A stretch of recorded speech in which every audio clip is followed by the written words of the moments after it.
Cinefest Sudbury's opening gala, Passchendaele, brought Paul Gross back to Sudbury 6 years after filming a portion of Men with Brooms in Coppercliff. I caught up with Gross and Joe Dinical before the two opened the movie Sunday night.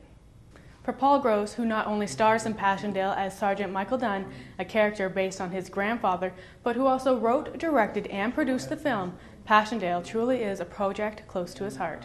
It goes back really to when I was a kid. I was about 15 or 16. My grandfather had fought in the war. He was there for the duration pretty much and wounded 3 times. And the last time so badly he was actually sent home in 1918. And he never he never really talked about it. He had 5 daughters and no sons, and in those days you didn't talk to women about matters of carnage. And I don't think he ever spoke to anyone really. But he did have a grandson who would pester him endlessly. Did you kill Germans? Did you bayonet the Germans?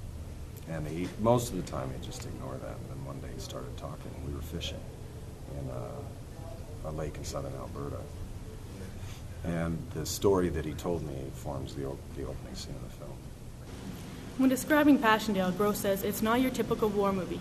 Instead, it's more of a love story focused on what war does to people and their communities. For me, I was just very curious about this period in our history, about, to some deeper degree, I guess, the nature of warfare and what it does, and the intimate casualties of war. And I suppose underneath it all, I was curious about my grandfather and the men that he knew, and what was that generation? How did they live through this stuff? As an actor whose roles have consisted mainly of high school characters and zombies, playing David Mann allowed Joe Dinical to play a more complex character whose personal development comes at a loss of his innocence.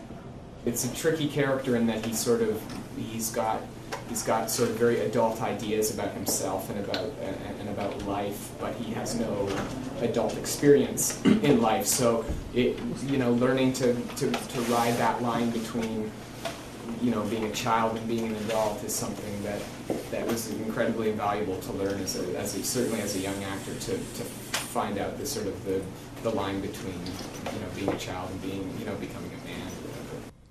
Passchendaele opens in theaters across the country on October 17th. For a schedule of